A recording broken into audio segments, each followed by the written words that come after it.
Writing. जीतने की जिद, सफलता की असली शुरुआत, भाग 2। दोस्तों, पिछले भाग में हमने समझा कि सफलता की शुरुआत जिद से होती है, लेकिन सिर्फ जिद होना ही काफी नहीं है। अगर जिद के साथ सही दिशा ना हो तो इंसान बहुत मेहनत करके भी वहीं का वहीं रह सकता है।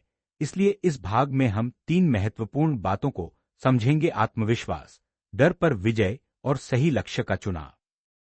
हर इंसान के अंदर 2 आवाजें होती हैं। पहली आवाज कहती है तुम कर सकते हो, दूसरी आवाज कहती है अगर असफल हो गए तो। दुर्भाग्य से ज्यादातर लोग दूसरी आवाज को सुनते हैं, वे कोशिश करने से पहले ही हार मान लेते हैं। लेकिन सच यह है कि डर हमेशा रहेगा।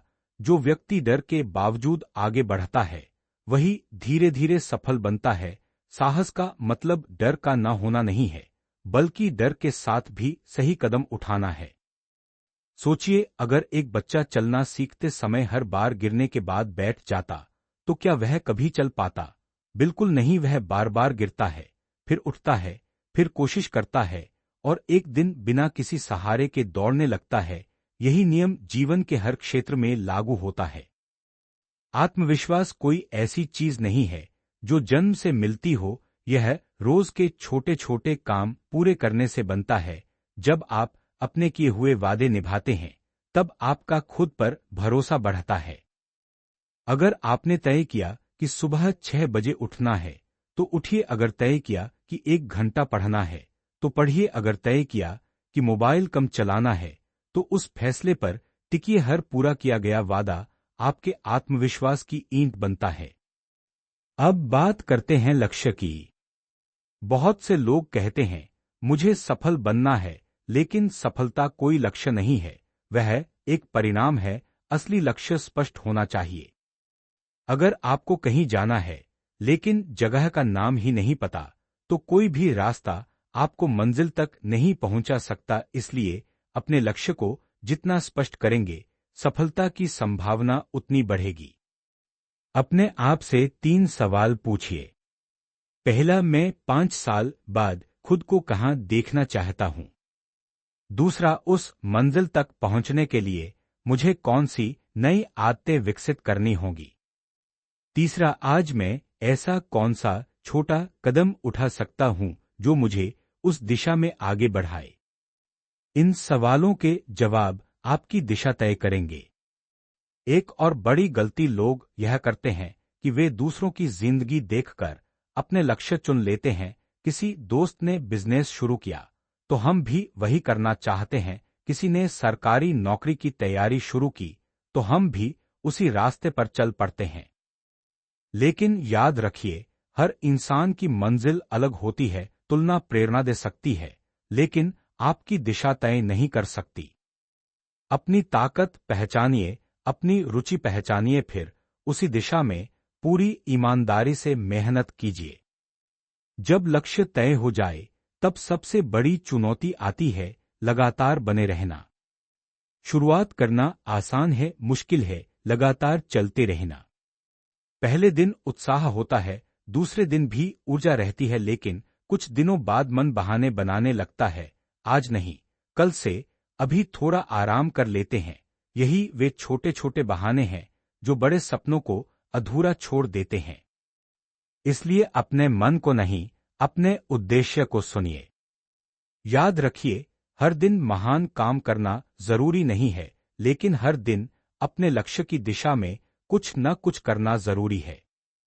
मान लीजिए आप किताब लिखना चाहते हैं। अगर आप रोज सिर्फ 2 पेज भी लिखते हैं तो कुछ महीनों में पूरी किताब तैयार हो सकती है। अगर आप फिट होना चाहते हैं तो रोज 30 मिनट की सैर भी आपको बदल सकती है। अगर आप नई भाषा सीखना चाहते हैं तो रोज 10 नए शब्द भी 1 साल में हजारों शब्दों का ज्ञान दे सकते हैं। छोटे कदम कभी छोटे परिणाम नहीं देते अगर उन्हें लगातार उठाया जाए। अब एक और महत्वपूर्ण बात, अपने आसपास ऐसे लोगों को रखिए जो आपको आगे बढ़ने के लिए प्रेरित करें। अगर आप हर समय नकारात्मक लोगों के बीच रहेंगे तो धीरे धीरे आपकी सोच भी वैसी ही हो जाएगी। अच्छी किताबें पढ़िए, प्रेरणादायक लोगों की बातें सुनिए और उन लोगों से सीखिए जिन्होंने संघर्ष करके सफलता पाई है। लेकिन सिर्फ सुनने से कुछ नहीं होगा, ज्ञान तभी शक्ति बनता है जब उसे जीवन में उतारा जाए। आज इस वीडियो के अंत में मैं आपको एक छोटा सा अभ्यास देना चाहता हूं। एक कागज लीजिए, उस पर अपना सबसे बड़ा लक्ष्य लिखिए।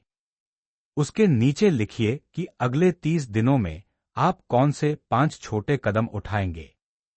फिर उस कागज को ऐसी जगह रखिए जहां वह आपको हर दिन दिखाई दे। हर सुबह उसे पढ़िए और हर रात खुद से पूछिए, क्या मैंने आज अपने लक्ष्य के लिए कुछ किया? अगर जवाब हां है तो आप सही रास्ते पर हैं। अगर जवाब नहीं है तो कल का इंतजार मत कीजिए, अगला सही कदम अभी उठाइए। क्योंकि भविष्य उन लोगों का होता है जो आज को गंभीरता से लेते हैं। याद रखिए, सफलता अचानक नहीं आती, वह रोज लिए गए सही फैसलों का परिणाम होती है। और जब सही दिशा, अटूट आत्मविश्वास और लगातार मेहनत एक साथ मिल जाते हैं, तब कोई भी मंजिल असंभव नहीं रहती। अगले भाग में हम बात करेंगे कि असफलता को अपनी सबसे बड़ी ताकत कैसे बनाया जाए, कठिन समय में खुद को कैसे संभाला जाए और क्यों हर हार भविष्य की जीत की तैयारी होती है। भाग 2 समाप्त। अगर चाहें मैं इसी शैली में भाग 3 भी लगभग 3,000 शब्दों का लिखूंगा।